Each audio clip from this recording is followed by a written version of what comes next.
Thanks for tuning in. If you're new here, my name is Linda and I've been renovating this 1996 Lazy Daze RV. It is a 23.5-foot version and it has the Twin King layout. After fixing some of the exterior issues, for the last month or so I've been able to work on the inside, and it's turning out almost exactly the way I have it imagined in my mind, and so I'm really happy with the way it's turning out, and I'm so excited to share my progress with you. The interior is actually in pretty good condition for being almost 30 years old, and I had some viewers comment that I should try to leave it as original as possible, but I really wanted to update the finishes on the inside and lighten it up and also personalize it a little bit. And I also wanted to add some modern upgrades and technology to bring it into the 21st century.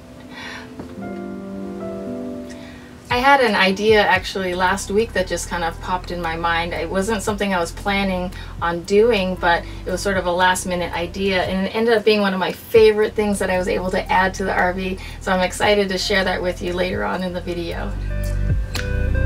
Probably the first thing you're going to notice is all of the new white paint on the cabinets. It made such a huge difference, and it just feels so much lighter and more open in this space now.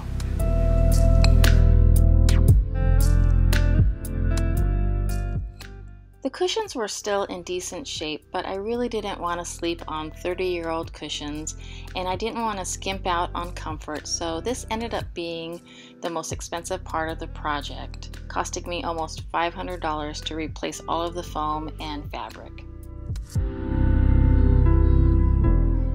I am no seamstress by any means, but luckily my mother taught me how to use a sewing machine when I was a kid, so I know the basics of sewing, and I also found a really amazing tutorial online on how to sew box cushions, which I will link in the description below.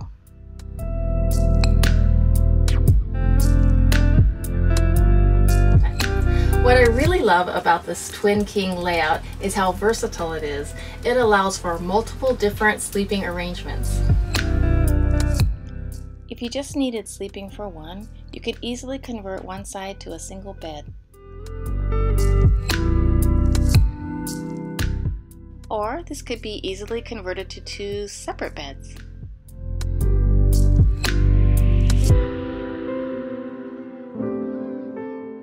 If a couple wanted to sleep here, or if you just wanted a bigger bed for yourself, one side can be converted to a double bed.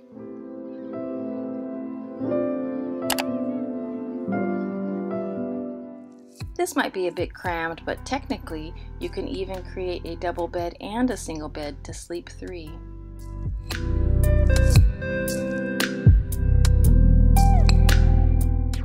But for the ultimate in comfort and coziness, the entire backside can be converted into one large bed, the equivalent to a California king.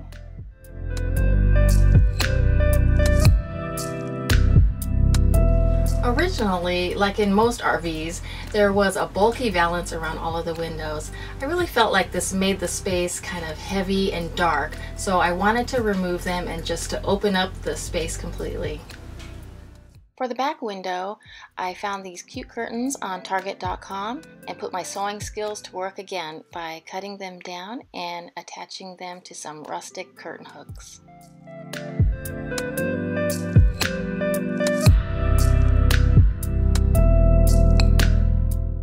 The great thing is that there's enough leftover material to make 3 more sets of curtains for other windows in the RV. The side windows, I installed these really inexpensive bamboo shades that you can leave rolled up if you want an amazing panoramic view, or roll down to let in a really beautiful filtered light into the space. I also wanted to update the light fixtures. It's kind of a small detail, but I think it makes a really big difference. For the side lights, I replaced the existing fluorescent fixture with this dimmable LED farmhouse style fixture. Removing the main light in the room ended up leaving a large hole in the ceiling. Instead of trying to patch up that hole, I ended up using a ceiling medallion, and it ended up fitting absolutely perfectly, and I think it complemented the light fixture that I ended up choosing.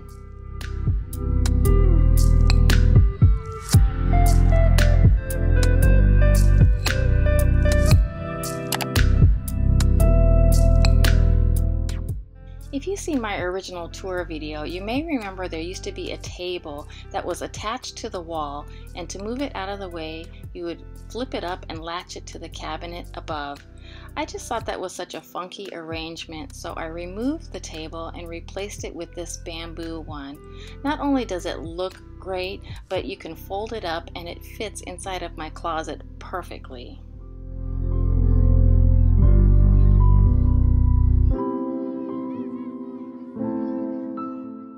I really loved having the option of leaving the space open.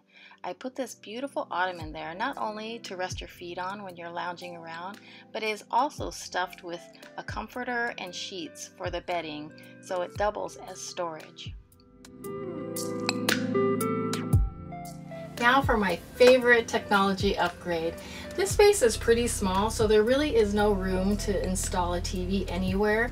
So last week I thought maybe I can use one of those portable projectors. So I purchased this Nebula capsule. It is so tiny, it's like the size of a soda can. But with this, you can stream movies, watch YouTube videos. It even acts as a Bluetooth speaker. But best of all, you can play video games on it. I used this fabric screen that could be rolled up and stored, and then installed some clips on the cabinet above to hang it from. I also put in some PVC pipe on the bottom of the screen just to create a little bit more stiffness for the screen. I then simply put the projector on a small tripod on the opposite cabinet, and it creates a 60-inch screen.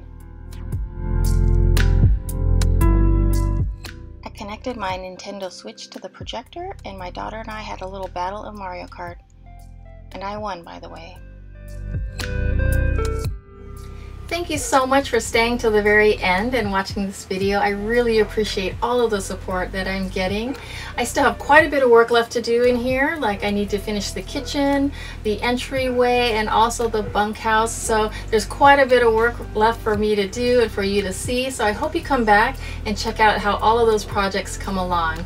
Until then, stay safe and enjoy the rest of your summer. Take care.